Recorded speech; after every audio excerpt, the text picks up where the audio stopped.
Hello, everyone, and welcome to Season 3, Episode 1 of Darren Matthews and Sometimes Friends. Just in light of recent things that's been going on sort of in my life and sort of the post-lockdown world or the still in lockdown world, which we're not totally sure of.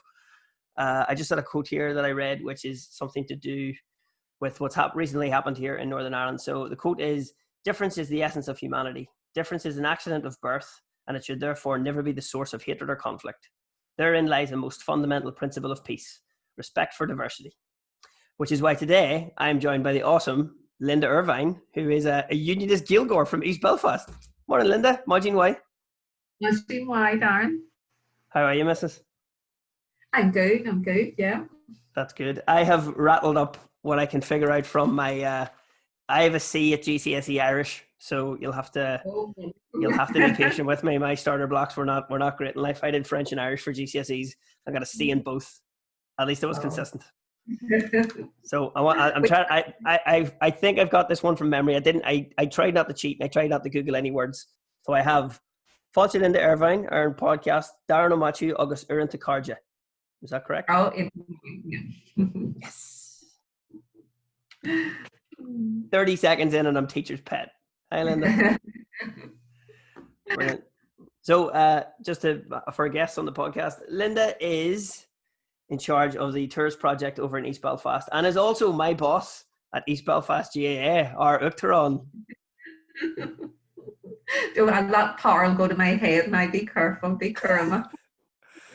So I put up a thing yesterday on my Instagram where I was asking people for questions, and I pointed out that you are, I think, the only Uachtaráin of a Gaelic athletic club who had never seen a match. So you got the job first and then you went and watched the match. Is that correct? It's the way to do it, isn't it? Brilliant. No mucking around, no staff training days, none of that messing about. I had seen a hurling match down in Croke Park. My husband and I had seen the final, but I'd never seen a Gaelic football match. So I went and saw my first one a few weeks ago. I have to say I was very impressed. And the weather was shocking. It was, but at least I could sit in the car and look out the window. Exactly. With I know the social distancing we all had when none of us could go. It was the first match ever played by the club and nobody could go if you weren't on the team. It was horrible. Oh man. So Linda, tell me a bit about your project that you run over in East Belfast, which has been, I'm sure, quite difficult during the COVID stuff. What is the project? How do you encourage the Irish language in your part of the world? Okay, well, we started an Irish language project just over 8 years ago. It started sort of really accidentally, probably just by doing a wee taster session, and then there was a bit of an interest, and we started up our own classes, which eventually then grew into tourists. And as you know, tourist means journey, and for us, I suppose it is a journey. It's turned out to be not just a journey in the language, but a journey of healing and a journey of reconciliation, because it just draws people from everywhere and anywhere. I know the majority of our learners do come from the Unionist community. It's very diverse and it's very mixed. And I suppose what was always important for us from the word go was we didn't want to create, the wee Protestant branch of the Irish language. We wanted to just take our part within the Irish language sector. So we've always encouraged and we've physically taken people over, the events over in West Belfast, the other Irish language groups, and we invite them over to us. And there's been so many really friendships and relationships created, both with ourselves and different groups and, within the learner base as well. So I really want to say we've created community. And that's the most important thing. We are a community of learners. This is not just about classes. And people who come say, the welcome is so important and they feel part of it. So when the lockdown came, that was, extremely detrimental to what we do, because we had 16 physical classes a week, cups of tea, lots of sharing, lots of crack, and all of a sudden, bang, that was gone. But my teachers, being just fantastic, immediately helped me to move things online. And we'd had 264 learners who had registered from the September, and over 200 of them moved online. We then recruited over 300 more people into total beginners classes.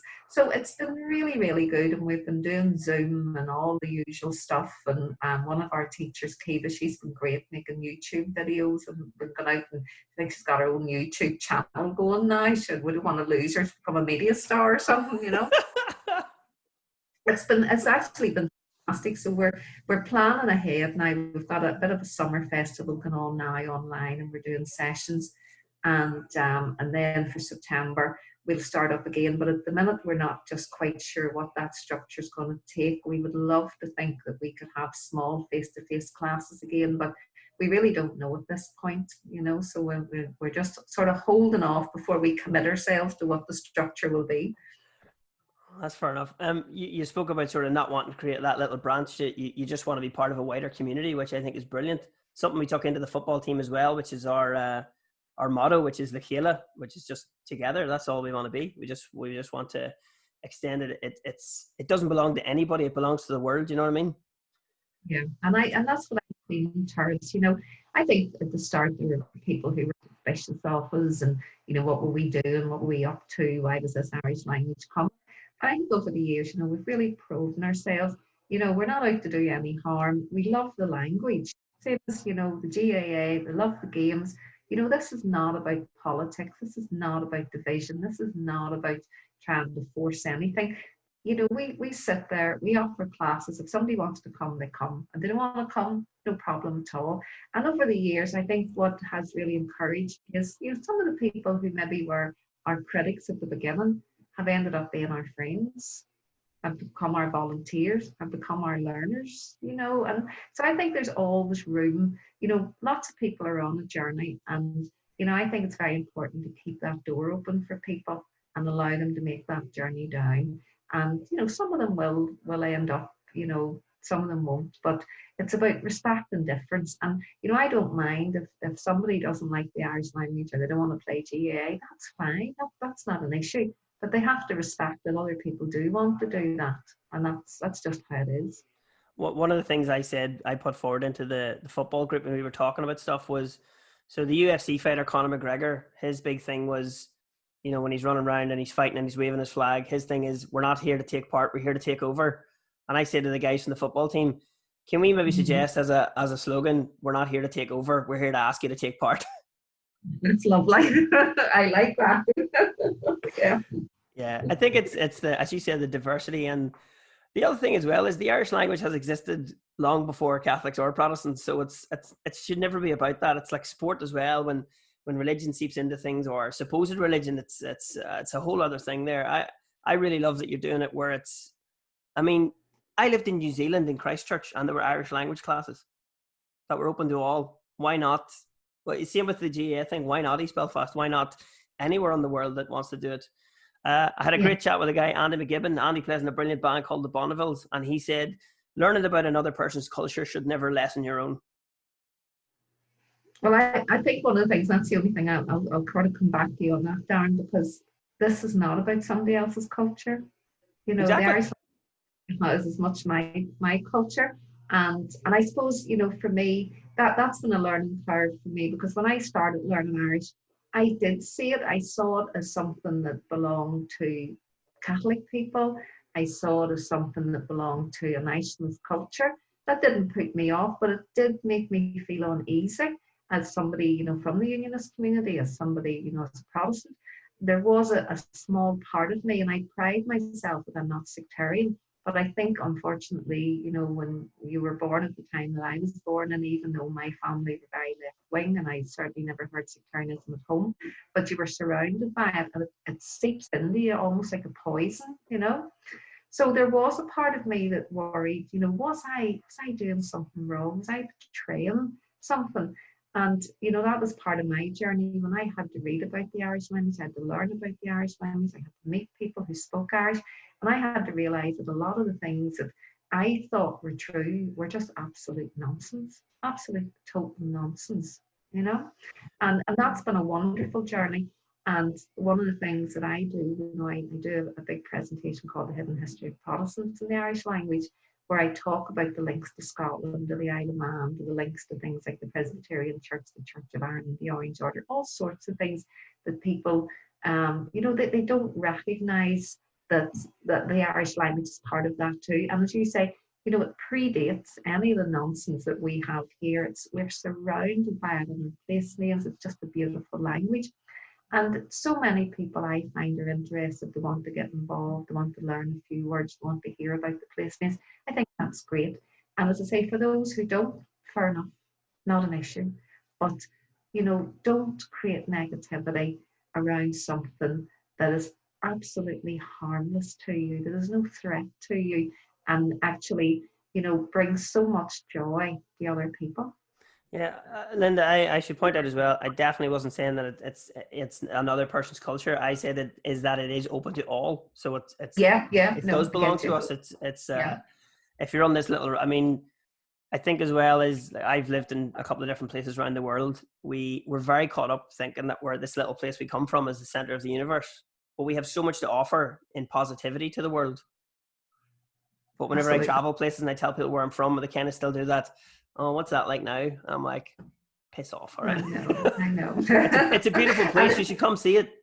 yeah, and this is the reality, and that's one of the things I feel very strongly about East Belfast. And and I realised when I went sort of out other places that people have a perception of what East Belfast is like because sometimes it was reported very badly, in the news and you know protests and all this sort of thing. And even when I met people maybe from West Belfast, invited them over, sometimes they were frightened and said, "No, I've never been on the Newton Arch Road. I think I'd be frightened of going over there." And my learners would say, "Wise up, come on, come on over and get a cup of tea." Yeah, So that's been a great joy, not only introducing my learners to places in West Belfast that they were nervous of, but bringing people over as well who went, "Wow, this is a lovely place. People are really friendly. This is really nice." And that, I suppose, just normal cross city traffic. I mean, we think that's why the glider was put on, just to accommodate us and our learners. that's So very good of Ulster Bus to sort you out with that. absolutely. So, I think what we want to live in a society that's a normal society, and we're on that journey. We're getting there, and we feel we're part of that healing. That's brilliant. I'm very glad to hear, and it's nice to chat to you because I think the first time I met you was last week when you were just coming up. I think you'd come up with a bag of slitters, a donation for us I from did, yeah, I because did. They had. it was great, and you were just like, "Hey everyone," and I was like, "Linda, can I get you to the podcast?" And you were like, "Yeah, sure." Well, I'm going to tell you, and this is the truth. I went up last week to deliver the slivers, and sorry, and as I say, they had done a gift from Castleknock, GAA. Lovely guy Dave O'Brien had brought them up, so I was just delivering them up to the teams, and I got up there to the Henry Jones playing fields, and all these young people, just it was fabulous. And I went over, I met some of the guys, and I went over and I met the girls and had a bit of crack.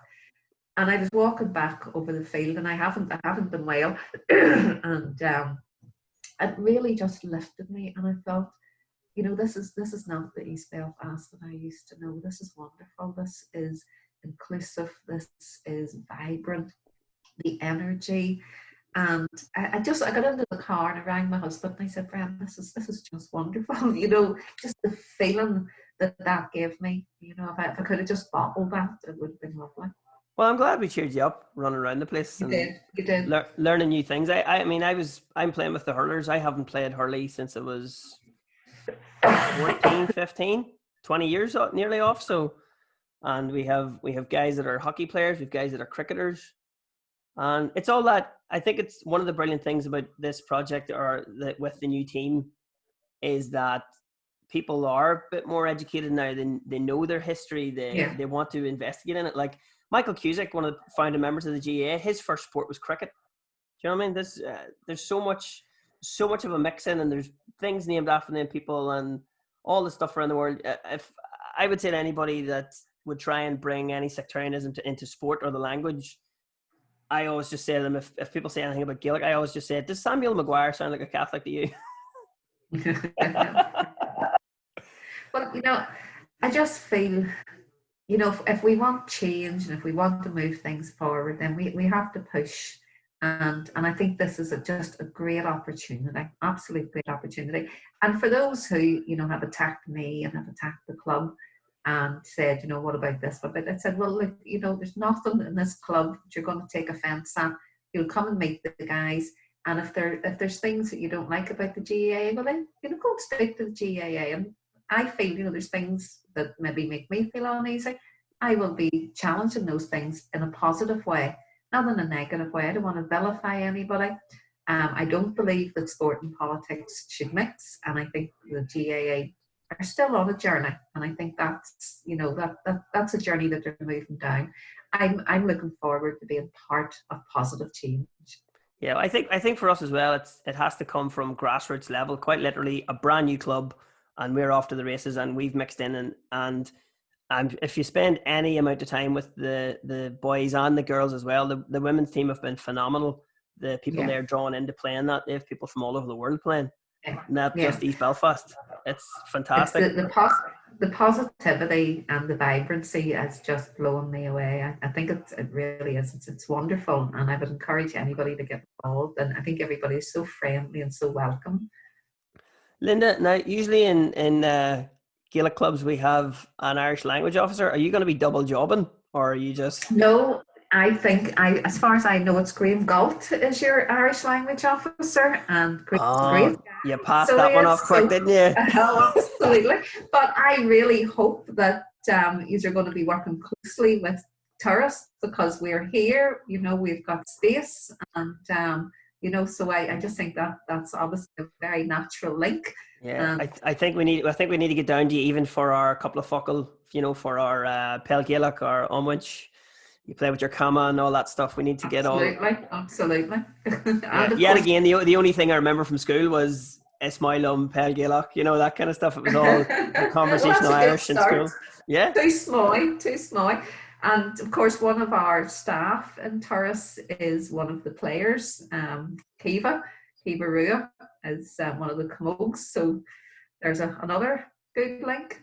Yeah, no, it's brilliant. It's good to have, and I think what was really nice was, I mean, your initial involvement. Did you contact the club, or did they contact you and say we would love a resource in East Belfast? It was really, no, it was even simpler than that. I just saw the initial tweet and liked it. And then David and I had a bit of a conversation on Twitter, because I thought, wow, isn't this exciting? Isn't this interesting? This speaks to me of something new and innovative and hopeful.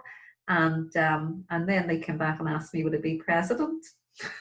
Which is very unexpected, I have to say.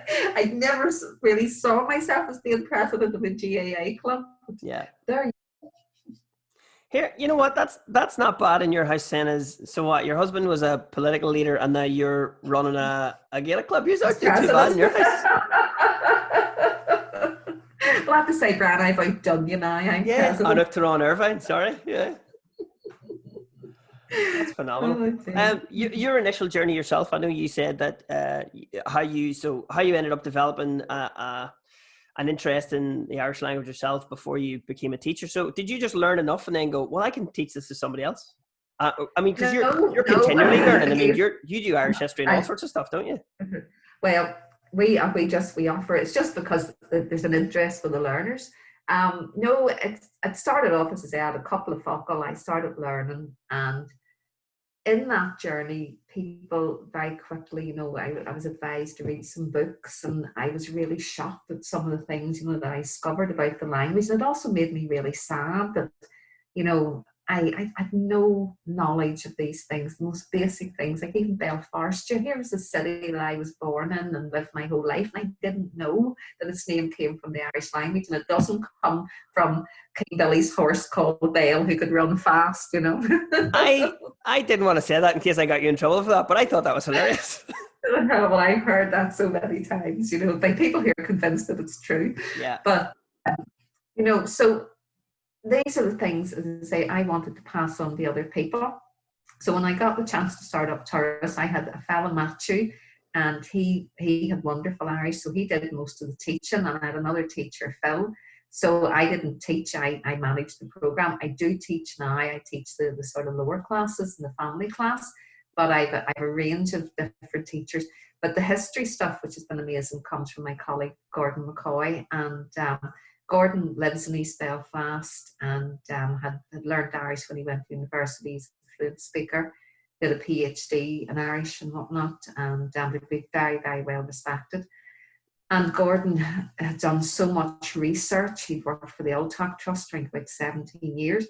So he just walked in with all this knowledge about East Belfast, about the Irish language, about place names, about Conneal, about all the stuff that I was starting to become aware of, but didn't have the time or the ability to do the research and get to know it. So we have created this sort of, bus tours and tourism and merchandise out of Gordon's work. And Gordon continues to do that. And I suppose in many ways, because of the political situation, East Belfast was just an unexplored, undiscovered entity where Irish language and Gaelic culture and history was concerned. But yet it's brimming with it, absolutely brimming with it. And, so I suppose what we wanted to do was to say this isn't something that we're important. We're not running this up from Donegal. This was always here. This is part and parcel of this place. And, and if you belong to this place, you were born in this place, then this is something that belongs to you as well. And I think the reassuring thing for me is so many people have got on board and said, yeah, I live here and there's Gaelic all around me and I want to know about it and I want to explore that. So that's been so fantastic. And over the years, the hundreds of people who have joined us and come to do classes, who have become our friends, who have become part of our community. And it's just the richness that brings to us, I think one of the brilliant things as well is it's just a modern day version of, because once you go back, I feel, and it makes me sad in this country, that our modern history has kind of hidden all of those beautiful things that you went and learned about. So we were so focused about what happened in the last 50 years, and you're like, there is thousands of years back there of beautiful language and music and arts and sport and things that belong to the people that were just kind of hidden, or that's not for you. You don't get to do that. You don't go over there. Was it hard to get past those barriers? I mean, as you said, there was, the initial suspicion, of course, of, the wife of a PUP man speaking Gaelic. Well, I think at the beginning there was some hostility. When we started up the classes, I remember there was people walked out of our building. I work for a church. There was people who rang in. The first week of my job, I shared an office with 6 other people, the youth worker and the person who worked with the elderly and whatnot. And I had to listen while they took phone calls, and people were ringing in and said, I support East Belfast Mission because it's a charity, and I'm letting you know that they'll not be paying any more money in there when they're doing that sort of thing. Can I just say that's not a very Christian thing to do? No, it's not. It's not, And I give the church their due, I thought I'd be sacked by the end of the week. Yeah. And, but they stood by me, which was wonderful. and I've had great support from the Methodist Church. And I'm not a Methodist myself, I'm a Presbyterian. But, so those sorts of things were very hard. And, for me as a person, as an individual, there were people who I was friendly with, who unfortunately no longer regard themselves as my friends and don't speak to me anymore. And I found that particularly difficult. I didn't even know about anything about social media, and all of a sudden I was being attacked on social media and people were showing me these things. And I found it very hard to get my head around why people would feel so strongly. And but we just persevered. We just kept on, because I've always known what I'm doing is the right thing. I'm not doing anything to harm anybody. I'm bringing a language to people who want to get involved in it, and people who, like me, because of the tradition they came from, didn't get the opportunity to learn it in school, didn't get the opportunity to go to classes, and all of a sudden it's there.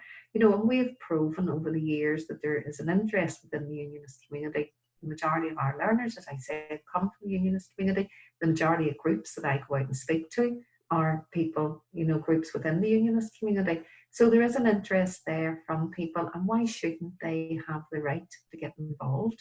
There's nothing political, there's nothing divisive. In fact, it's just the opposite, because it brings people together and it creates friendships and relationships. My personal sort of story about the Irish language was, it was offered to me in school. Tommy Mahoney, Gundi Ardwaha. Tras, Ashruhan. You know, I'm South Armagh basically. So, but I had a real problem, and I have this kind of shame about myself that I don't speak better Irish, or that I don't speak more Irish, because when I was a kid in the 80s and 90s, it was still a very divisive place, and it was nearly like they were trying to. I felt sometimes that some of my teachers were trying to teach me Irish, and it was, you were nearly at fault if you couldn't do it. But that's not how you make people love a language. I think if you No. show people the beauty of the language, where it was more like, if you can't do this, you need to be able to do this. And I was like, I don't like this, because you're making it like Yeah. I'm lesser because I can't do it. Well, I found this is an interesting thing for me, and again, as somebody, who's a Protestant, because a lot of my work at the beginning was introducing the language into a Unionist community, providing access for people from the Unionist community. But all of a sudden, some people from the nationalist community started to join us because we were making these friends, we were making these links. But a number of Catholic people came over, especially young people, and said, I avoided the language when I was at school. I stayed away from it because I regarded it as being political. And even though maybe I was interested in it or whatever, I thought, that's not who I am. But now that Jews are doing it, I would love to learn it. So I kind of found that sort of amusing in some ways, that, the work of Turris wasn't just about kind of freeing the language up for people from within the Protestant community, but it was freeing the language up for everybody. So you could learn Irish. And I'm not interested in vilifying people who are Republican or nationalist or loyalist or unionist. But what I'm saying, it's the same as GAA, that you have to be able to do these things without it dictating who you are politically. Yes. People have to see that that's got nothing to do with it. You can be Republican and speak Irish, but you can also be loyalist and speak Irish, or unionist or nationalist, or none of the above. And, it's just, I think it's the freedom to be able to do those things. And I think one of the things that really amused me a lot at the start was when people, said, like, you shouldn't be doing that. You're doing something wrong. And at the time, there was a lot of things, because the flag had been taken down at City Hall, and there was different things with Tudale, and people from the Loyalist community were talking about rights. But as somebody from the Newton Arch Road, I felt, well, the only people that are trying to deny me my right are people from my own community. That must have been the most difficult, surely, where you're from is the opposition. It's not coming from outside or across the town. And I suppose the reality is too that even though we have faced opposition over the years, it's been very little, and the majority of people have been very supportive. And the people who have come to my office, and very unexpected people at times, who said, look, keep doing what you're doing a good job. And and we've had fantastic support from people within both the Loyalist community and the Unionist community, and many of our learners as well. So, why wouldn't we do what we're doing? We're not doing any harm, as I said, and those who don't like it, don't engage. Yeah, I think with the brilliant work you're doing, Linda, and then what we're trying to do with the football team, I think it's going to be that point where hopefully one day it won't matter where we went to school or what religion we were. Hopefully one day it'll just be, they have a football team and there's an Irish language course over it. It won't be the sensationalism of there are Protestants doing this, there are Catholics doing this. It will just be, this exists and it's on offer, and you don't have to come if you don't want to. I suppose that is my dream that I want to see, and I thought very much about this, about the language, and I'd like to see it with the club as well, that it'll be so mixed and so diverse that nobody will have a knee-jerk reaction or think that you're this or that.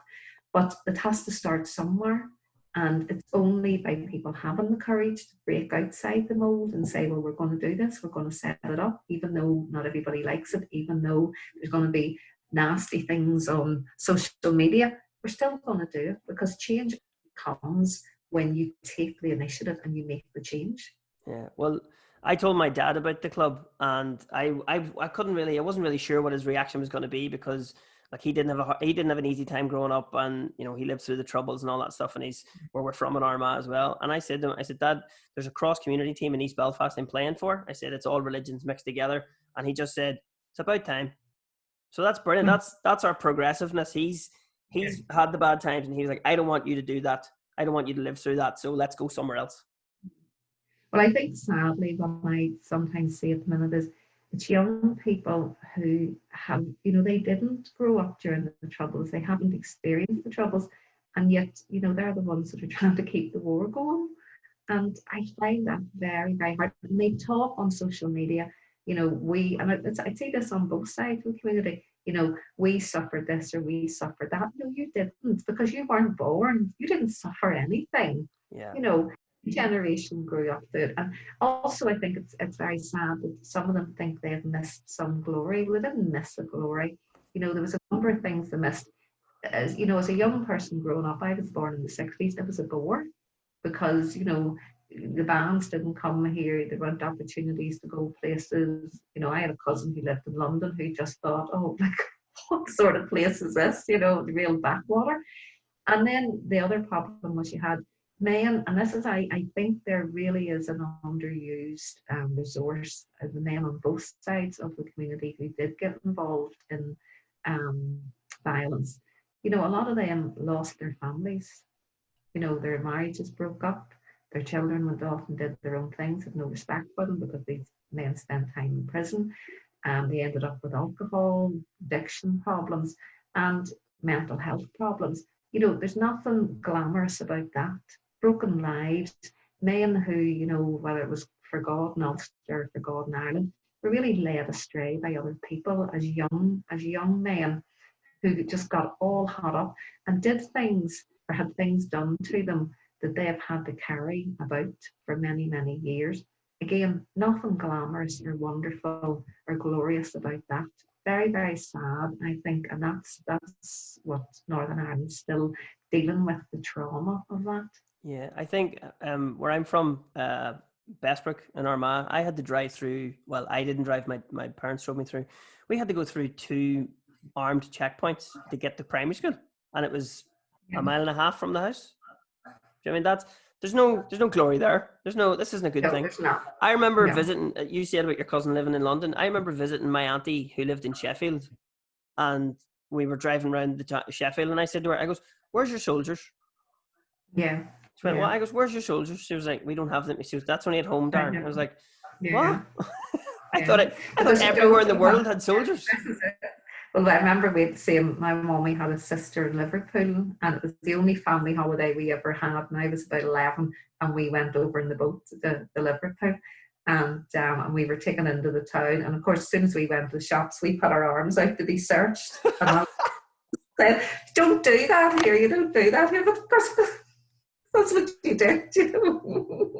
Oh God.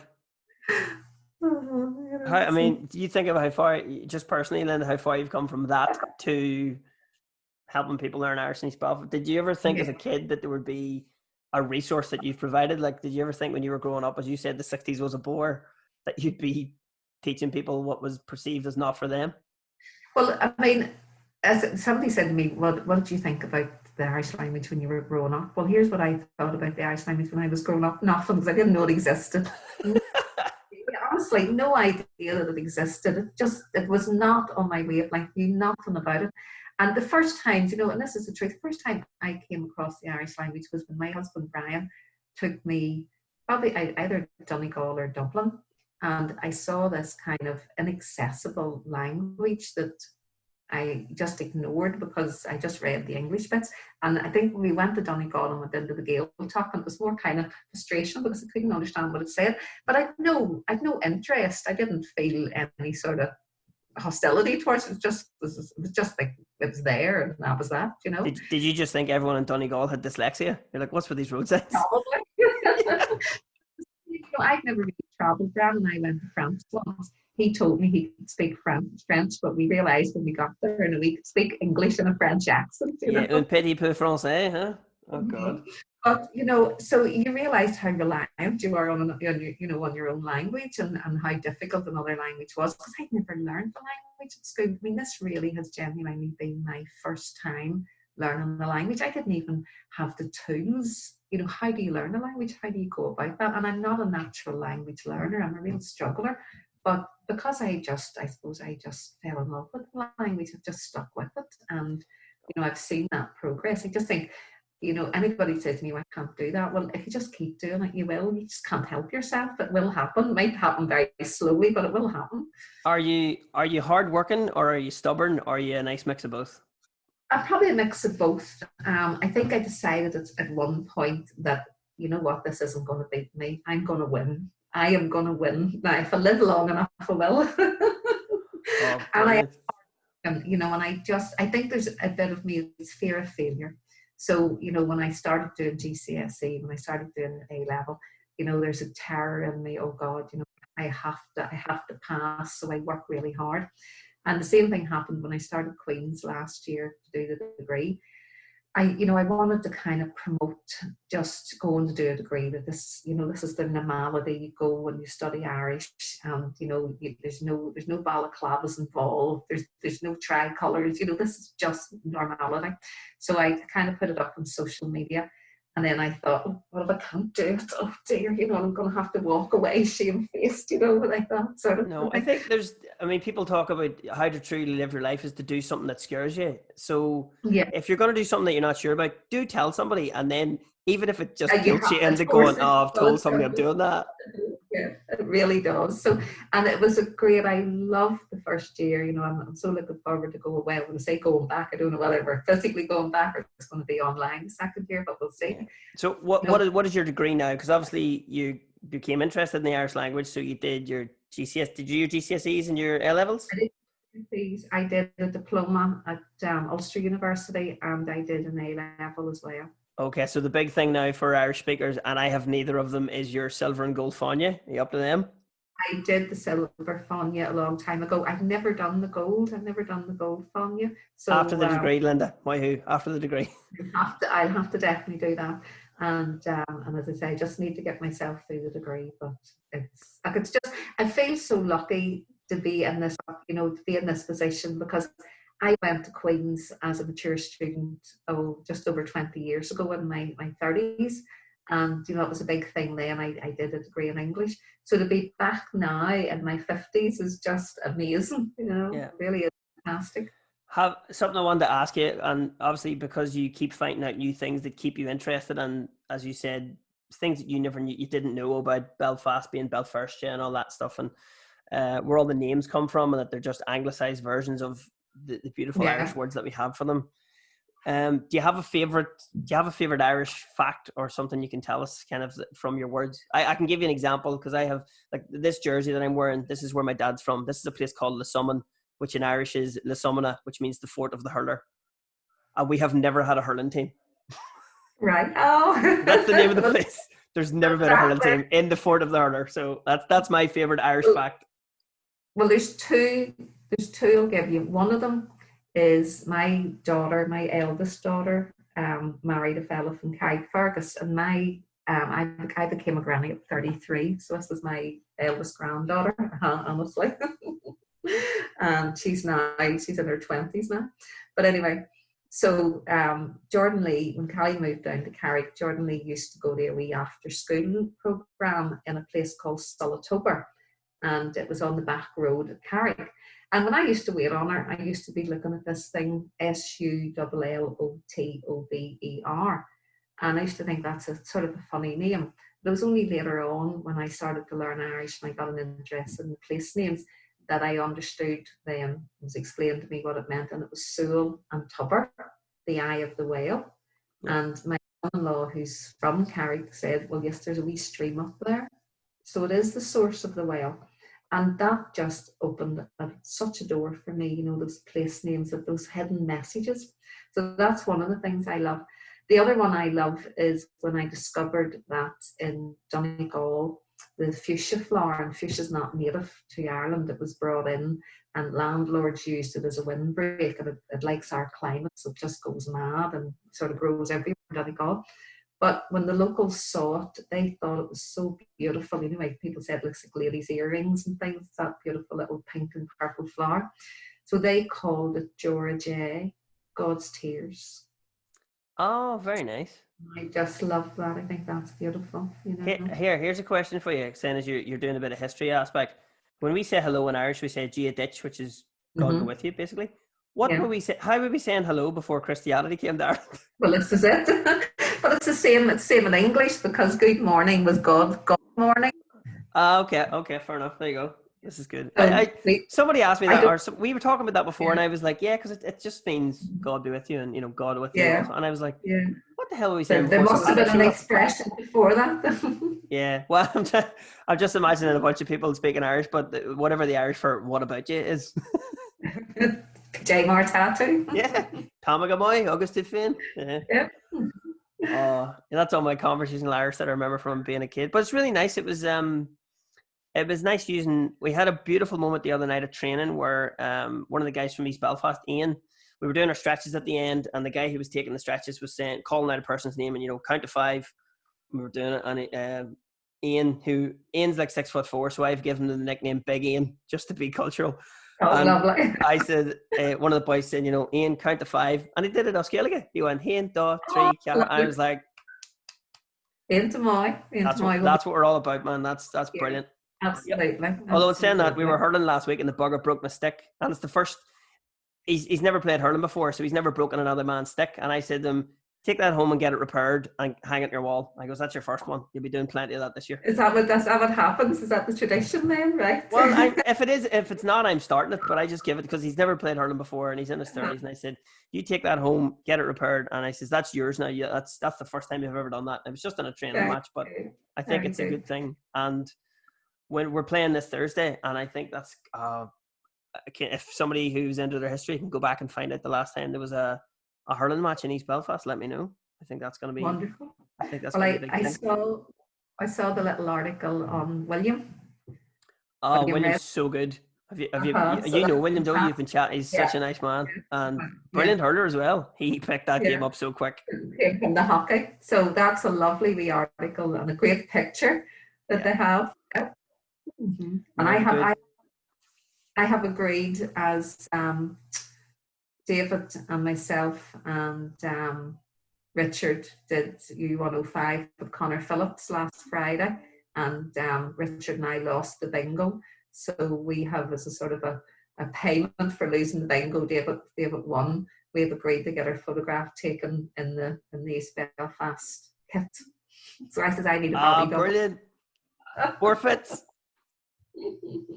Yeah.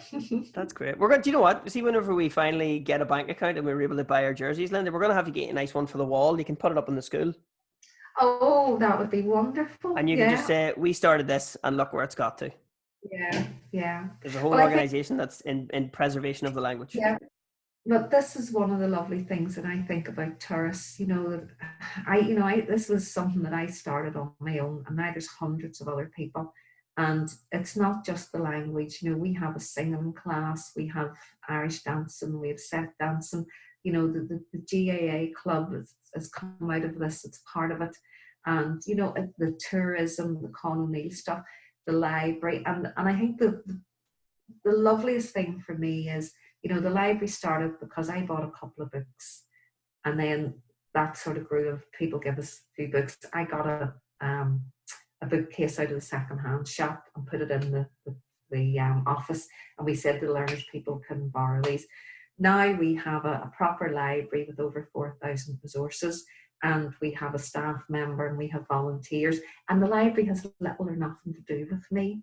It's their world and they love it, so it's something that started with me and has grew beyond me, and I think that is where the strength is. Does it feel nice to have something that, well, I know you're a busy woman as well, so one, you don't have to worry about it, and two, it just complements it. It grows. It's all from the initial idea of that they should be involved in East Belfast. But I think the beautiful thing is as well is that, as you said, even though you're based in East Belfast, people come from all over the city and come from the countryside and come in just to be conversational and to learn their bits. And I think that's how we keep the language alive, is even if people can only speak a few words, it'll generate an interest that will keep people coming back. Well, I think too, one of the things I realised very early on was, at the beginning, the majority of our learners all of our learners were sort of very inner East Belfast. and that has changed over the years. The majority of them still come from East Belfast, but they come from further afield now. And, you know, we've had people coming from as far away as Macrofelt and whatnot to come to classes, mixed marriages and whatnot. They like to come to us, and there you go. So I love the idea of a mixed marriage where they're coming in going, I just want to know what she's calling me. That's just... Maybe a bit of that. We also do matchmaking, and I've had a few successes, and there's a couple of marriages and even a baby, so there we go. What? But oh, no. Yeah, you know, definitely we do that. But I think just that, you know, that it has just grown and developed, and it's taken on its own life. So, you know, I had no concept at the beginning that this is what Terrace was going to be, and I also feel, you know, there's so much of a journey it still has to make. And, you know, I'm going to be with it part of the way, but I want it to go on long after I'm put out the pasture, you know, and I think that's the strength, that's the important thing, that it does have its life of its own, and it has young people coming up who, you know, are going to take it in the direction they want it to go, and probably in ways that I haven't even begun to imagine, you know.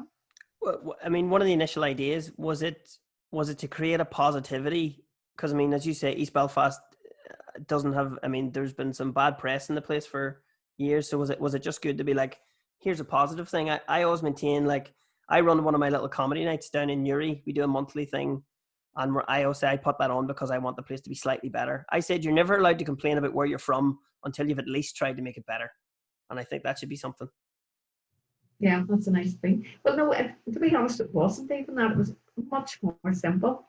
It was just the fact to start a class somewhere there'd never been a class, to give access to people like myself a class. And I think it's because the interest was there. As I said, you know, I was part of a women's group, and it was women from the Short Strand and women from the Newton Arch Road, and we did a 6-week taster in the Irish language back in February 2011. And after the taster was over, I went to Android and started to learn Irish, and then, as I told you, started to learn about the language. Then, when that ended up in a newspaper, it just created a bit of interest that you know, the leader of the PUP's wife was learning Irish. So a number of people contacted East Belfast Mission and said, here, you know, we want to learn Irish too. And they said, right, we'll start a class, and they asked me would I facilitate it, and that's what we did. Now, there was about 20 odd people turned up for the first class, eventually dwindled down to about 10 steady ones. And then eventually I approached Forrest McGilliga and said, look, you know, we would like to just try and grow this a wee bit. Yeah. So they agreed to provide a small bit of funding for 1 year to see how it would go. And it just went, you know, nobody had any vision of this. And it was a total surprise. But the only reason it happened was because the interest was there. You know, we'd had this one small class growing. We opened up another class, and 40 odd people joined it. And then we had to do another class. So by the end of that first year, we had 4 classes going, and so much interest, so much positivity, so many people wanting to be involved, and it really was amazing. Okay, so Linda, now that you've seen that progression can happen just out of an initial idea, how soon can we get to run for Ulster president, or maybe Uachtaráin of the GAA? Would you mind driving up and down to Dublin for work? I mean, you get to go places. The tickets are good. There's lots of dinners. I'll definitely stick with the role I have, as long as my role's only not too hands-on. Yeah, I mean, I don't mean straight away. I mean, you've got to finish that degree first, you know. Let me get my feet under the table. Brilliant. Well, do you know what, Linda? I think everybody I think everyone in the club has agreed that it's been really nice having you, even if it just, even to give us a bit of, you certainly legitimize us a lot more in the community over there. And as I say, we're a lot of the guys aren't from East Belfast, but a lot of the guys are, which is the more important thing. Yeah. And we've been saying to those boys, I'm like, this is your club. I goes, your name's on that one. We're here to help. And once you're up and running, it'll sustain itself. That's what we want to see. From the initial interest to similar idea to yourself. And I firmly believe we probably wouldn't be able to operate at the capacity we do if you hadn't already done what you'd done. So thanks very much for making it a wee bit easier for us. Well, I feel very honoured just to be part of it. And I really have been amazed at just the energy that's coming out and the work, the hard work that people are putting in, because it is hard to set things up and, you know, get things on board and be positive, and especially when there's critics out there. And all I have seen is positivity, and also I've been very humbled by the fact that when there has been small bits of negativity, that has not been, you know, there's been no negative response. The response has been continually positive. Well, I mean, myself and yourself ended up in the same Twitter spot, agreeing with each other. But I didn't want to. Any response I sent in was positivity. I didn't want to degrade to name calling or negativity, which was being thrown back at us. I was just like, we're here to mix people and to show everybody that it's not them and us. It's just all of us. That's the main thing that has always annoyed me, and maybe a bit of foresight from living in other countries and mixing with people from all different races and religions. Is you just go, why can't we do this? I mean, I have a joke when people say to me, you know, are people racist where you come from? I says, I go, we have racists, but we are more sectarian. They say, what's sectarianism? I said, it's like racism when you're all the same color and a little bit stupid. That's very true. That's actually very true. Yeah. So it's just breaking down those barriers. And as you say, it has to be the project where somebody goes across and goes, do you want to come learn about something? And then maybe we'll get on a bit better. This is it. And they'll always be, the naysayers will always be there. And I think what, you know, I've seen in my own journey with the language is, you know, there are naysayers, you know, people sort of attacking you on social media. And some of them are, you know, they're trolls and they're nasty and they're looking for arguments and they're looking to be critical. But there's also people there who, you know, they're making statements and they genuinely believe what they're saying. And quite often it's misinformation, it's false information. And, you know, my only response has always been to invite them in. Now, very, very few of them come, but I've found that the ones who do come, you know, become friends, you know, because they realise that there's nothing wrong, there's no issue here. And the ones, as I say, who won't, you know, accept an explanation. My husband used to say his brother always would have quoted, you know, for what I can't remember the exact words of it, for those who understand, no explanation is necessary, and for those who don't want to understand, no explanation is possible. And that's just the reality on social media. But I always like the quote that you should never wrestle with a pig. You end up getting dirty, and the pig likes it. That's right. I mean, yours was much more eloquently explained, but I'm from the countryside, so we're a little bit more rough, you know. Yeah, but I like yours. Yeah, no, as you said, it's all about just staying positive and doing our bits and pieces. But as well as the resources that are now available in East Belfast at tourists and the centre, I mean, you've got online, you've got. I mean, you're learning a bit about the history. Is there a tour in East Belfast we can do? Well, we have bus tours now. Unfortunately, they are cancelled at the minute because of the pandemic, but will be coming up again. We're looking at trying to get a virtual tour with a paywall put up instead, because we've very successfully for a couple of years ran two great tours. One is the Gaelic Tour of East Belfast, which was more your idea of a traditional bus tour that just took you all around East Belfast and pointed out places that were linked with sort of Gaelic history, language, culture. And then the other one was the Con O'Neill one, and it was sort of different. It took you on a bus to 5 specific places, and you got off the bus, and then the story was unfolded about Con O'Neill, who was the last Gaelic lord of this area. And his is a very sad, very tragic story. And he crossed the boundary between what was the kind of the Gaelic twilight into then the plantation. And his son Daniel actually became a Protestant and went over to England and was one of the most trusted men and one of the richest men in London, and part of the royal court, you know. So he was able to successfully transcend that, where his father didn't. So there's a really fantastic, you know, 2 tours that were sellouts every month. And we want to, you know, build on those once things go back to normal.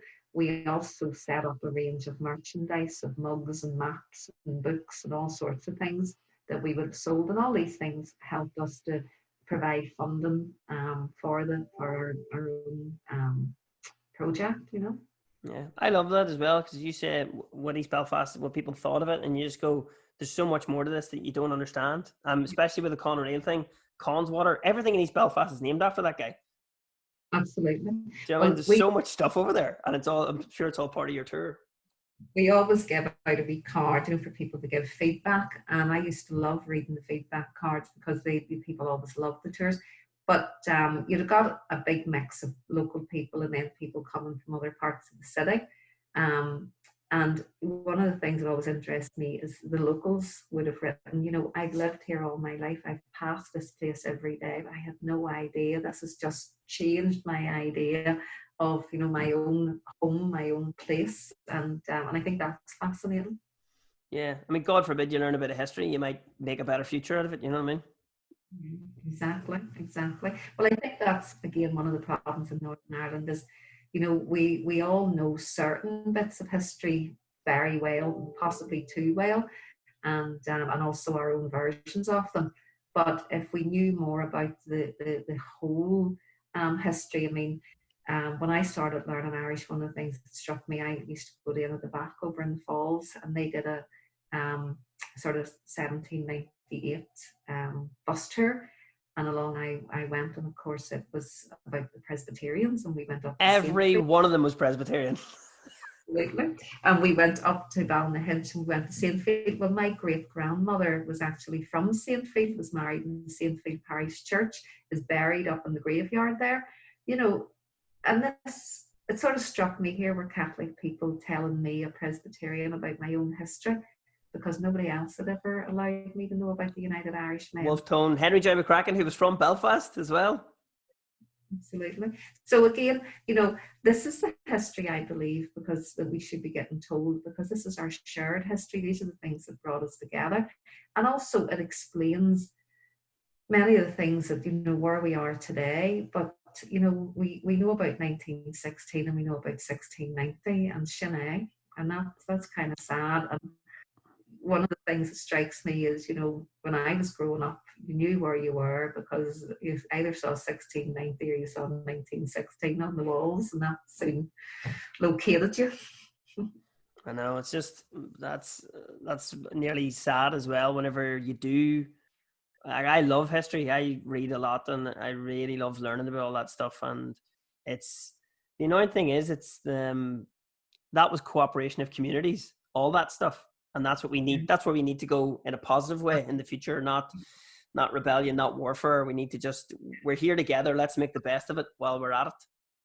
And if people want Northern Ireland to succeed, they have to realise, and you know, it's never a divided country. Who wants to invest in that? Who wants to live in that? You know, what young, educated people want to stay in that? Of course, that, you know, there'll be a brain drain. Companies won't come, investors won't come. Peace is the only way that we can make this place productive, whether it stays as part of the UK, whether it becomes part of United Ireland. You know, that's an argument for another day and a referendum. But the only way to make it productive is through peace. Yeah. Oh no, absolutely as well. But it's the whole thing about while we're here, and not trying to get off too far off the point of why I'll have you on the podcast, is that if you want to learn Irish, do it. If you want to learn Ulster Scots, do it. If you don't want to do it, leave the people alone that do want to do it. Let them work away. Nobody's harming you by learning something else. This is another thing that always sort of amuses me as a language learner, I suppose. And when I see people going on and attacking people learning Irish and, you know, making these ridiculous statements about their politics or whatever, and I think, you know, if you realised how difficult it is to learn a language, and, you know, these people are not getting up to any harm, they're sitting there studying, you know, the irregular verbs and, you know, the genitive, like their time is filled, you know, they're not out rioting, they're not out protesting, they're very busy with their Irish books, and I would leave them to it, you know. One of the things as well was whenever you started learning Irish as well, did anyone tell you that it wasn't for you, or that you should be learning Ulster Scots or any of that sort of stuff? Was there any opposition to you personally where you were like, I will learn what I want to learn? There was a number of people who told my husband, like, basically, when I make a joke of it now, but it was the kind of thing to say, like, you want to keep her in the house, Brian, you know, that I shouldn't be doing this. And he makes a joke back as he say, you know, I locked her up in the cellar 3 times, but she gnawed her way out, you know. Linda, I've officially known you for an hour now. I don't see anybody telling you to do anything you don't want to do. He does try, doesn't get away with it. God love him.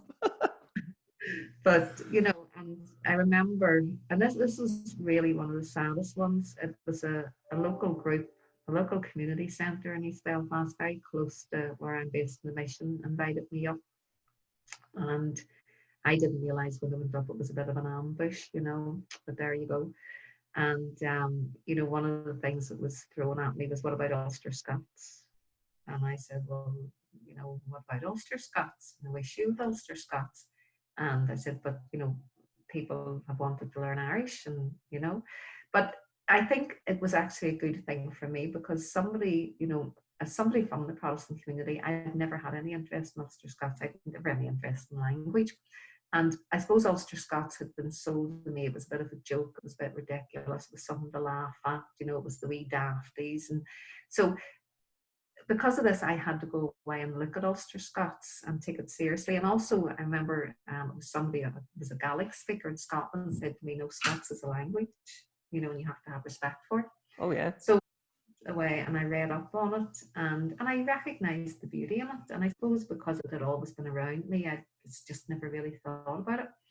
And it took me in another part of my journey because, again, I didn't want to be, you know, because I was learning Irish, obviously Ulster Scots was the enemy or vice versa. And I don't, you know, I don't see anybody in Irish language who gets in the whole state can't have Ulster Scots down with that sort of thing, you know. In fact, I've met Irish speakers who speak Scots, who are interested in Ulster Scots. And I find because people are interested in language and culture, you know, when we've done certain Ulster Scots events or, you know, had Ulster Scots speakers over, it's the Irish speakers who attend these events. Yeah, because they want to know more. They need to see where this comes from and how it ended up here, and it's interesting. The whole thing's interesting. Well, one of the things that struck me too then when I looked at Ulster Scots and I looked at Scots is, of course, it's full of Gaelic words. Because though they're two different languages, there's a massive crossover. The Scottish are just a mentally ill Irish tribe. Billy Connolly said that. Well, the language went over, you know, to Scotland. People spoke Gaelic, and then the Scots came in, and in the Scots language, the Gaelic, they kept a lot of their Gaelic and they kept the structures and a lot of the words, and then that came back over here, and so this sort of mix, which I think that is beautiful, and I think that's something that enriches us. So what frustrates me is, you know, when some people who don't have any genuine interest in Ulster Scots, and you see the same thing with the Irish language as well, that they want to use it, you know, as a flag of their, you know, sectarian attitude. And that makes me angry because, you know, the languages aren't sectarian, the languages aren't divisive. One of my close friends, Liam's from Dunloy, he's an Ulster Scots speaker, and obviously with the name like Liam, you know, comes from a Catholic background. And him and I, the first time we would do talks together, the first time we ever did a talk together was, I was asked to speak up in Newtownards, and it was really a strange reaction. As soon as I had agreed I would speak, the guy who was organising it, I think he was councillor, ever says, "Oh, well, here, we'll have to get somebody from Ulster Scots now," you know, because it was almost like, you know, if I had to be diluted down, you know, if we're going to talk about cardigans, well, what about jumpers? Can't leave jumpers. And it just seemed so ridiculous to me at the time, you know. And of course, then when I arrived that night, Liam was there, and I know Liam because he's a very good friend of my husband's. So, you know, we had a bit of crack then. And what we recognised was quite often, not intentionally, but these talks are done, and, you know, and we'll have the Irish language speaker, we'll have the Ulster Scots speaker, and, you know, it's this kind of, you know, and that's the audience perception that they're coming from, you know, and I'm going to sell you my bit. No, I'm going to win you over with my bit. And we weren't doing that, you know, because I was saying, you know, I really love Ulster Scots, I'm really interested in it. And Liam was saying, you know, lots of those words that I know, but they're actually derived from the Irish language. So we decided then, well, you know, if we were going to speak, we wouldn't do it separately, we'd go out and do it together. And we'd arrive together as friends, and we would do a talk together, and we've done that a good number of times since that, you know. Yeah, well, as I said, it doesn't do you. Learning anything does you no harm. Absolutely. The point is you're learning. That's the point. learning. Yeah. Yeah. And if it's something that you want to learn about, even better, because you'll find it more, you'll be more joyful for it. You'll enjoy it a lot more. Again, and it's just people's perceptions where I've been attacked, but you'd be better off learning French or Spanish. And I'd Yeah. say, well, anybody learning French, Spanish, that's wonderful. I congratulate that. I think it's great. Personally, myself, I don't travel. I want to work in Northern Ireland. I want to live in Northern Ireland, and there's more work for me having the Irish language. But, the idea that I would attack somebody for learning French, or I would attack that, I would feel the need to sort of say to them, you'd be better off learning Irish than learning that Spanish. As a language learner, I would, somebody said to me, I'm learning Spanish. Like, that's great. Isn't it lovely? Isn't it so enjoyable learning a language? Isn't it so enjoyable to be learning something? But, this need that, I suppose a minority of people have, they attack you because you're learning something that, for whatever reason, they don't approve of. Well, one of the things that I said, that was, when I put up on social media, I really appreciated that the club, being East Belfast based, our logo is in 3 languages. Yeah. So we have our Gaelic, we have our Irish, we have our English, and we have our Ulster Scots. And basically all of them mean together, because that was representative of the area, representative of the people who would be joining the club. And somebody said to me, or it was replied back to me by, as you said, one of these trolls, someone should point out to them what the G in GAA stands for. And I went, and I just replied, do you have an Irish passport? And they said, yeah. And I said, go and look in it. And there's The Blackbird, the poem by William Orr, in the middle of your passport. I said, you're complaining about something that you profess to know about, and it's in your bloody passport. Yeah. And that's exactly the same on the other way, because there's Gaelic in the British passport. Exactly. So these are the things that, and I think, people are so good at throwing stones, they're so good at attacking, but they don't recognize their own, they've no knowledge of their own history, of their own culture. And, people say to me, oh, we're losing our culture. You've lost an awful lot of it already. You've let so much of it go. Yeah. But you're very late in the day complaining about it, and now you're attacking other people for trying to revive it, trying to hold on to it. Yeah, well, I mean, the Irish language, the Gaelic revival was a part of Irish history, which is, I mean, it was nearly gone. We had Gael-talked areas, and that was kind of it. Yeah. So it needs to be brought back in. And now, by pure population and by amount of speakers, Belfast as a city is one of the biggest Gael-talks in the world. Right. Mm-hmm. And I mean, the Presbyterian Church in the 1830s, the Presbyterian General Assembly termed the Irish language our sweet and memorable mother tongue. And in the 1840s, they made it a requirement for all of their trainee ministers to have a knowledge of the language, because so many of their early congregations, and again, this is what I find fascinating, a lot of them had come over from Scotland, so they were Gaelic speakers, and of course, the language that's derived from the Irish language. And so they had no problem understanding people who spoke Irish. And also, when you look at the Presbyterian Church, an awful lot of the names are Native Irish, because there were people who converted to Presbyterianism. So this idea that we're these two very separate tribes, well, everything about us tells you that's a lie. When you look at our surnames, when you get, very, what you would see is, I suppose, very Irish names. I mean, my grandfather was a Presbyterian with a very Irish name. My grandmother was a Catholic woman. Our backgrounds are mixed. And then on the Catholic side, we get these very, what you regard as planter, I suppose, surnames, because, we're not one thing or another. We've married in, we've converted, we've crossed over, we're mixed in. And I think that enriches us. Linda, are you really looking forward to the day when we don't have to use the word side or community? Yes. It's going to be good, isn't it?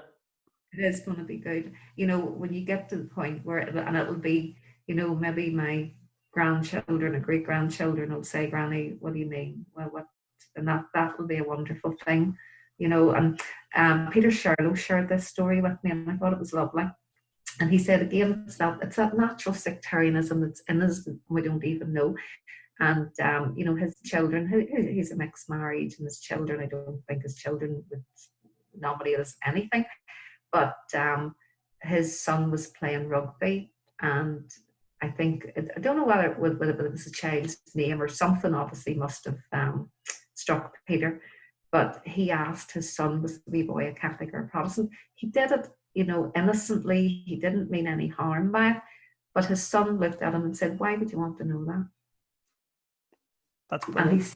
he caught him up, and he said, "You're absolutely right. Why would I want to know that?"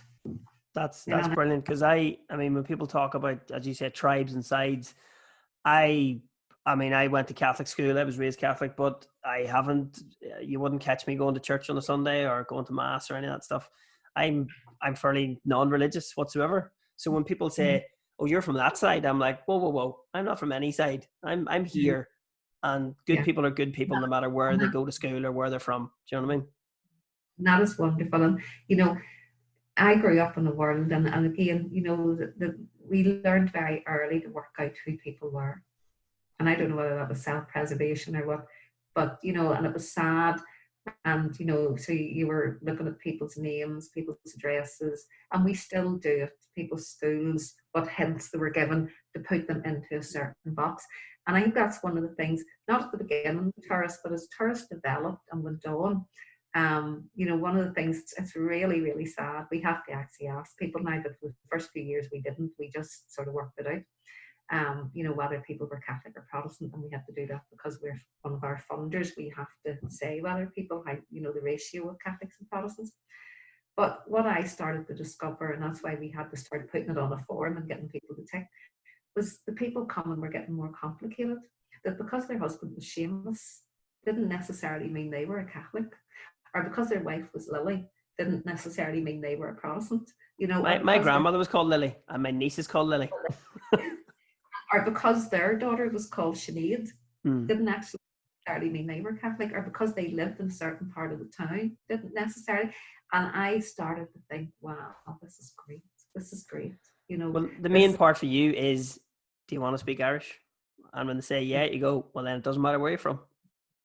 and it's sad that because of one funder, and it's a cross community funder, we have to distinguish here Catholic or Protestant. We have to tick a box for that. And I think that is, you know, because at the end of the day, people want to learn Irish. That's what we're interested in, not your Yeah. politics, your Well, religion. the example I've been using to explain the Gaelic club to people, I said, because everybody in Northern Ireland or on the island of Ireland knows who Cuchulainn is. Yeah.